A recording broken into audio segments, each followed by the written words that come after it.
Hey guys, it's Phil from Outdoor Beardsmen, and I'm here to talk to you today about footwear. Now, this is my boot that I use for whenever I go out hunting, hiking, basically anything to do with outdoors. This is a Asolo FSN95 GTX. So GTX basically being denotation for that. This is actually the Gore-Tex model, which means that it's actually completely lined in Gore-Tex. The reason I chose this boot was back when I was in the Army, I actually used Asolo Morans, which is a predecessing model to this one. Very similar. They've just gone probably a lot higher quality in these than what the Morans had. I mean, look, not saying that the other ones are bad, you just can't buy them anymore. So with these ones, they've got your copyrighted Asolo sole, which you pretty much won't find on any boots. I mean, it's a pretty good sole for the Australian bush. It works pretty well, even in wet environments and in dry environments, you know, so sandy environments and all that sort of stuff. They come with a rubberized toe for the front, and even though I say rubberized, it's still very solid. Then you have your upper suede, you know, that's just made out of suede leather on the upper part of the boot, and once again the whole thing is lined with Gore-Tex.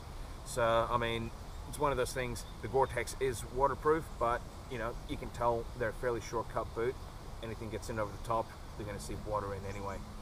The biggest bonus that I actually found with these boots is that when you buy them, they actually come in two styles. Basically, you have your normal length and you have your wide length. Now, myself having a wide foot, I always found that, you know, whenever I get normal boots or anything like that made out of leather, I've always got to break them in through the hot water procedure of getting the leather to form around your foot and all that sort of stuff. But these being a wide fit, I never had that problem. You know, I mean, I've done probably around about 60 kilometers through different terrains in these boots, and man, like, they're still comfortable. I can't actually stress enough how comfortable these boots are. I mean, even while I was going through the breaking in procedure, which didn't last that long, you know, they still remained comfortable to the whole lot. Not a single time I've actually had a single blister of them. So I mean, they're not exactly a cheap boot. I think retail normally they're about $280, but you know, you can probably get them on the eBay or maybe even Amazon, depending on where in the world you are.